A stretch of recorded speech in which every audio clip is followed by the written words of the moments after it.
Kids Thrive Therapy is a pediatric outpatient clinic serving the Baltimore area. We help with child development for all ages. All of our occupational therapists are trained, licensed professionals, and a few of our OTs specialize in treating infants and toddlers. Collectively, Steph, Addie, Aaron H., and Aaron P. make up the baby specialist team at Kids Thrive Therapy. In this video, we are going to share some information about our role in tongue or lip tie release or revision and how we can help support your family.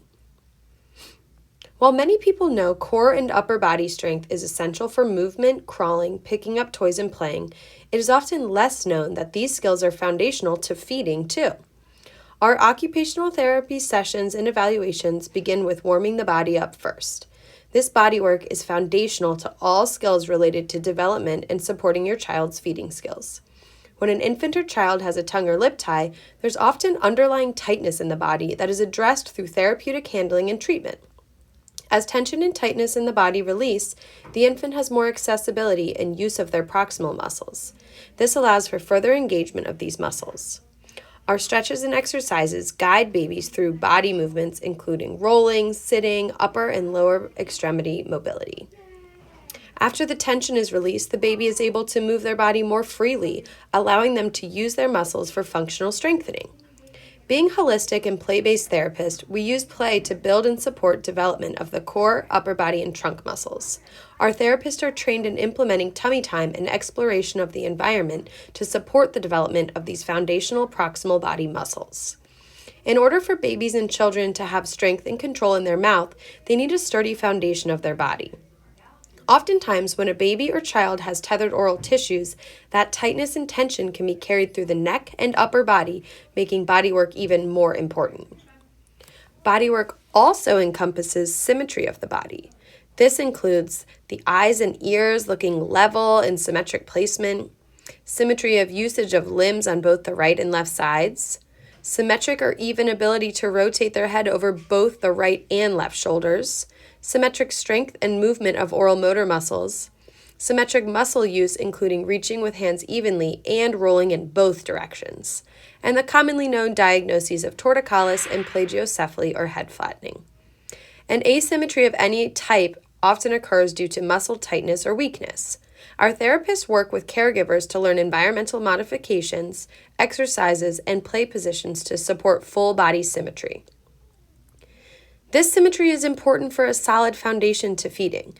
Additionally, assuring body symmetry now will help your child carry that symmetry forward in life for other developmental skills. Our bodywork assessments also include evaluation and support of meeting milestones. When an infant is not meeting developmental milestones, they are often being impacted by strength, muscle tightness, or sensory processing. Because occupational therapy provides a holistic approach, these areas are all assessed during our therapy sessions. Sometimes infants demonstrate difficulty coordinating their tongue, lips, cheeks, and jaw for feeding, and they may need intervention to strengthen and coordinate these oral structures to safely and efficiently manage milk, formula, or food.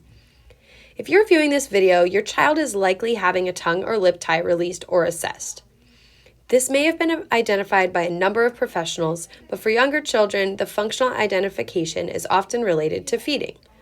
OT serves as an important support system to a tongue or lip tie release through two roles, pre-care and post-care. Pre-release oral care includes developing the child's tolerance for oral input. Through occupational therapy's unique sensory lens, we utilize a neurological sensory desensitization approach to help babies and toddlers tolerate input in their mouth. This is important for several reasons. One, being that we want to prevent any negative exposures or experiences related to oral input. Negative, painful, or invasive experiences like this can lead to negative effects like oral aversion and sensitivities in the future.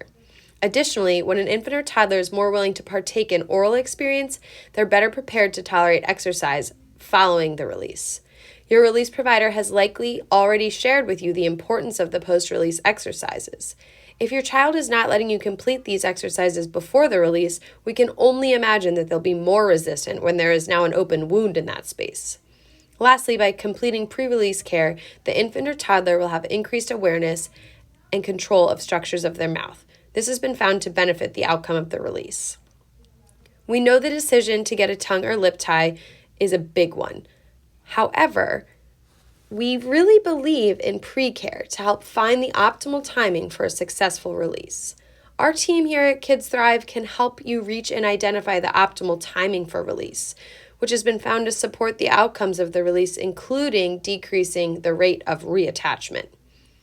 Following the tongue or lip tie release, our goal is to teach the child how to use their muscles that they previously did not have full access to, and to ensure that the caregivers are comfortable with this post-operative care. With dentists and OTs working together, we can help the child functionally use their oral muscles.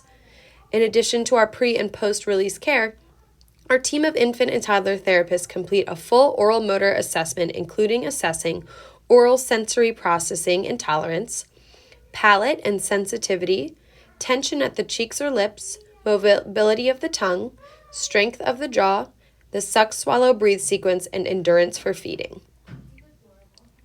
Occupational therapists assess neurological sensory processing systems and provide sensory integration therapy. If your baby dislikes movement, dislikes when people touch their face or their mouth, is hard to soothe, dislikes loud sounds or bright lights, they may be experiencing sensory processing challenges. We use our extensive knowledge of the nervous system and use sensory input to help regulate infants and toddlers.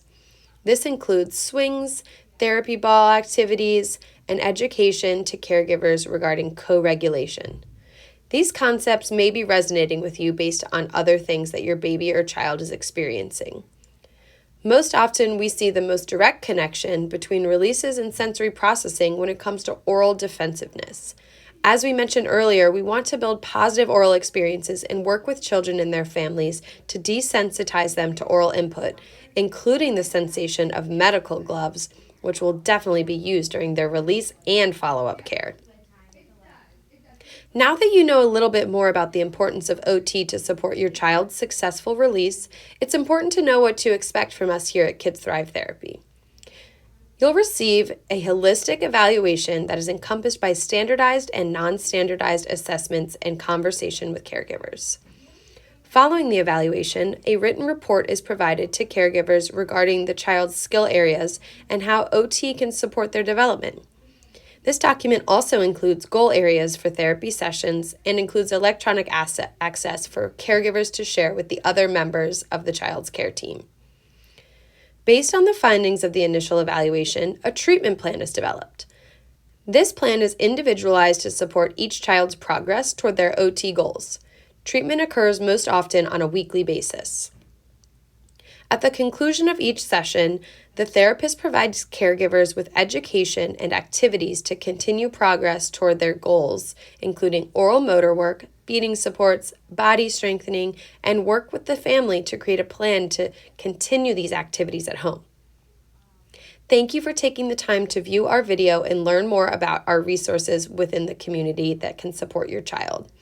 If you are interested in learning more about occupational therapy for your infant or toddler, please feel free to reach out. We wish you the best of luck on this exciting journey.